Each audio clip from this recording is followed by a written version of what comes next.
Kick the slick, the outdoor kickback. I mean, we in the backyard. You know what I'm saying? I mean, this is pretty much all that you're supposed to do on a Saturday. We are here to show you the things that you can do with just not a whole lot. I mean, all you need is a whole lot of iced tea and a dictionary, and then you can get at it. You terrible angler. What?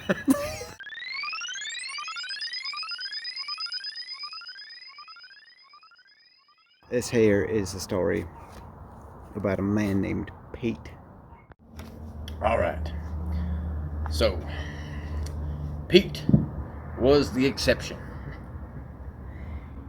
of the expensive experience. And they used to call him the mouth. The mouth of Mug.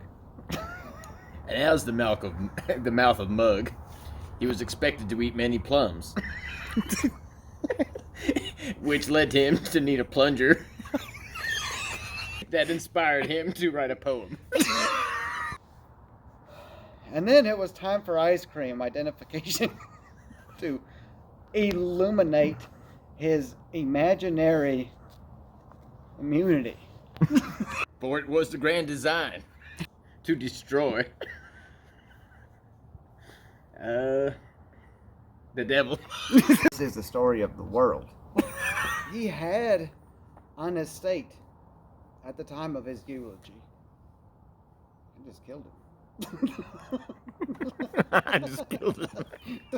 Man, there goes Pete. Ain't that story? Man, I'm gonna miss old Pete. I once knew a man named Johannes. I still know this guy. I hadn't heard from him for a while, and he hit me up one day, and he goes, "Hey man, you're an extreme guy. You know, you used to cage fight and all this kind of stuff." And he's like, "You know, we need to get doing something, you know." So I'm thinking he wants to go work out, or you know, maybe spar a little bit. And he's like, "Yeah." He's like, "Yeah, I figure we start with something light, like jumping out of some airplanes and stuff. And, you know, then maybe we can move into some motocross." I'm like Jason Statham. Anyway, this here is the tale of Johannes. So, Johannes was an expert of exploring until the exposure, which was at such extent that it was an extreme eyeful. After that, he felt it was necessary to cover his neck.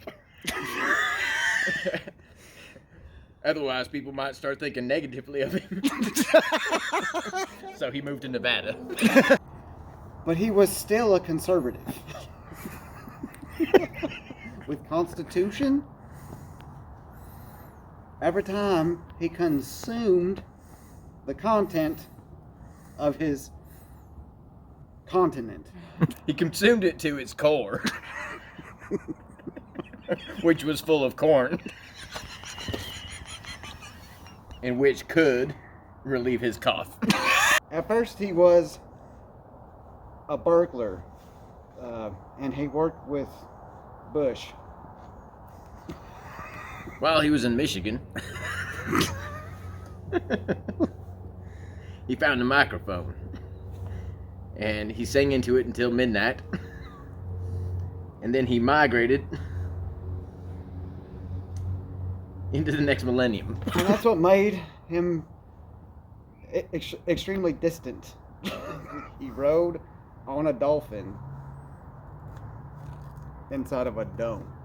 He began to loathe himself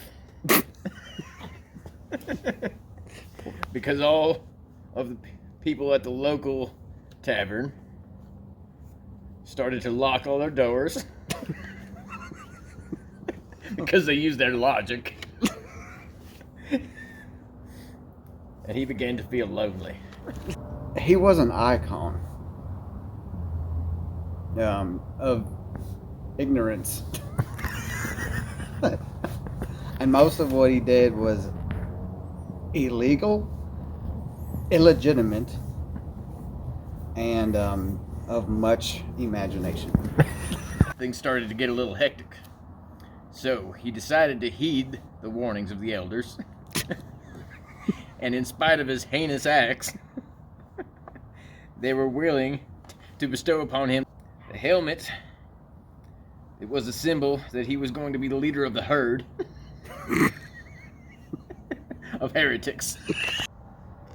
Which caused the collapse in Colorado, which was almost a comedy.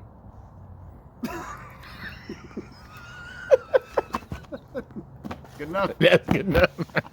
Poor Johannes. Things started to pop.